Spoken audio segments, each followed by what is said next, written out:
अस्सलाम वालेकुम। तो आज की वीडियो में हम पढ़ेंगे criminological perspective and it has three school of thoughts which is pre classical school of thought, classical school of thought and positivist school of thought.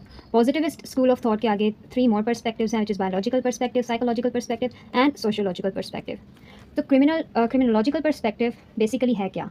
ये है कि इंसान जो क्राइम करता है उसके पीछे की जो वजूहात हैं, इंसान का उस पर क्या बिलीव था with the pattern of time. This is what criminological perspective is. So pre-classical school of thought, it is like before the age of enlightenment or before 17th or 18th century. इस school of thought के मुताबिक डिमिनोलॉजी means कि इसको ये believe किया जाता था कि इंसान जो भी गुनाह करता है या जो भी क्राइम करता है, जुर्म करता है, उसके पीछे जो है वो शैतान का हाथ है। In ancient times people believe that evil spirits and demons entered human soul, कि वो इंसान के रूह के अंदर आ जाते हैं and they made people to commit sins. इसके लिए जो इंसान जुर्म करता था उसके लिए टर्म्स यूज़ की जाती थी, डेमन्स, विचेस एंड विंडिगो, उसको चुड़ैल या शैतान बोला जाता था। सुपर नेचुरल पावर्स बिलीव की जाती थी, काला जादू बिलीव किया जाता था कि ये वो चीज़ है जो इंसान से जुर्म और गुनाह करवाती है। People they believed that person did not commit crime of his own free will, instead he was under the influence of evil. Despite of even more accurate theories, जो डेमोनोलॉजी है, it has still not grown totally irrelevant in societies like Pakistan. Pakistan जैसी societies में आज भी यही believe किया जाता है कि इंसान ने जो गुनाह किया है वो शैतान के बहकावे में आके ही किया है। उसके बाद आती है classical school of thought. So according to classical school of thought, man is a calculating animal. इंसान जो है वो एक कैलकुलेटिंग एनिमल है और वो जो भी क्राइम कमिट करता है वो अपनी मर्जी से करता है। इंसान तराजू के एक पलड़े में एक तरफ पेन को रखता है और एक तरफ गेन को रखता है। जब उसे लगता है कि ये पेन सहने के बाद मुझे इसका रिवॉर्ड या मुझे इसका गेन ये मिलेगा, तो वो जो है वो क्राइम कमिट करता है। जब उसे लगता है कि इतनी सी दर्द सहने के बाद जो मुझे उसके बाद रिवॉर्ड मिलेगा वो ज़्यादा बड़ा है, तो वो फिर क्राइम को कमिट करता है। Individuals are guided by pain and pleasure principle by which they calculated the risks and rewards in their action. Punishment should act as a deterrent for crime.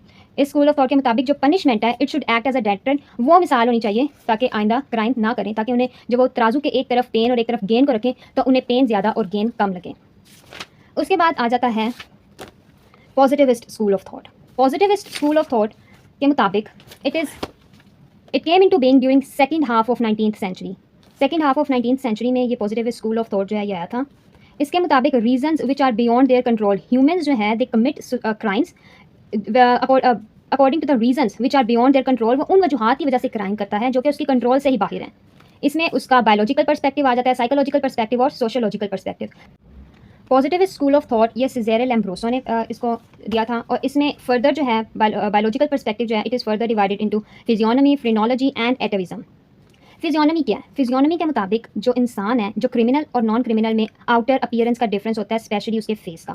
फिजियोनॉमी refers to assessing characters of person from outer appearance. इंसान के जो outer appearance है such that उसका face या उसके जो physical appearance है उससे पता चल जाता है कि वो क्रिमिनल है या क्रिमिनल नहीं है, अकॉर्डिंग टू दिस थेरी। लैम्ब्रोसो के मुताबिक एक इंसान के जो फेशियल फीचर्स हैं they help in classifying criminals. For example उसने क्रिमिनल्स के बताया था they had oblique eyelids like Mongolian character है ये कि उनकी आइज जो है वो ऑब्लीक होती थी, पतली सी लंबी सी, और प्रोजेक्शन ऑफ लोअर फेस, और उनका जो लोअर फेस नीचे का मुंह है जैसे कि चिन का एरिया या जोस का एरिया वो नीचे को लटका हुआ होता था जैसे कि नेग्रोज का था। दीज फीचर्स ही singled out as indicative of criminality. ये क्रिमिनल्स की कैरेक्टरिस्टिक उसने बताई थी। उसके बाद आ जाता है फ्रेनोलॉजी। फ्रेनोलॉजी को है ये भी लैम्ब्रोसो की ही थी। इसने कहा था क्रिमिनल्स की पर्सनैलिटी को असेस किया जाता है फ्रॉम देयर स्कल, जिस तरह का उनका स्कल होगा।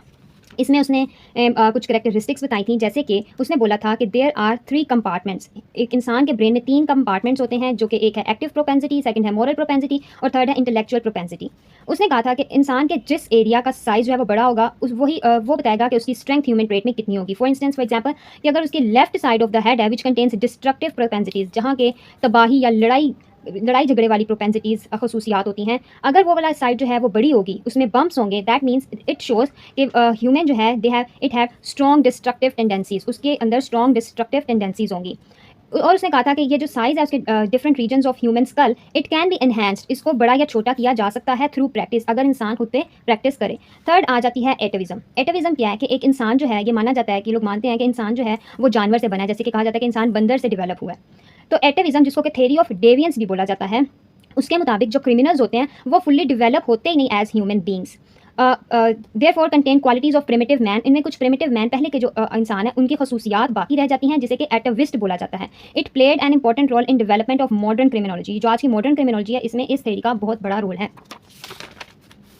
फिर इसी तरह उसने कुछ इंसानों पे, कुछ क्रिमिनल्स पे रिसर्च की, जिसमें कि 832 male and female criminals, 390 non criminals और 90 ल्यूनेटिक्स, मतलब कि पागल इंसानों पे उसने रिसर्च की और उसने ये उनकी कुछ करेक्टरिस्टिक्स जो हैं उसने क्रिमिनल्स के साथ रिलेट की, जैसे कि जो क्रिमिनल्स होंगे उनकी फेशियल एसिमेट्री, मुंह टेढ़ा मेढ़ा होगा, मंकी लाइक ईयर्स होंगे, लार्ज लिप्स होंगे, ट्विस्टेड नोज होगी, एक्सेसिव चीक बोन्स, रिंकल्स होंगे उनकी स्किन पे, लार्ज जोज और लार्ज चिन होगी। जो थीव्स होंगे उनका जो फेस होगा वो बहुत एक्सप्रेसिव होगा, मैनुअल डेक्सटेरिटी होगी, स्मॉल वॉन्डरिंग आइज होंगी, ओब्लीक आइज होंगी, थिक एंड क्लोज उनकी आईब्रोज होंगी, डिस्टॉर्टेड नोज होगी, थिन बियर्ड पतली पतली दाढ़ी और स्लोपिंग फोरहेड, यू बम्प्स उनके पेशानी पे जिसे कि हम माथा बोलते हैं उस पर बना होगा। रेपिस्ट जो है वो उनके होंगे जग ईयर्स, जैसे जग का हैंडल होता है ना वैसे उनके ईयर्स होंगे, स्पार्कलिंग आइज होंगी चमकदार, डेलिकेट फीचर्स होंगे, स्वोलन लिप्स एंड आईलिड्स होंगी और फ्रेल और हंच बैग, उनकी जो पीठ होगी वो मुड़ी हुई होगी।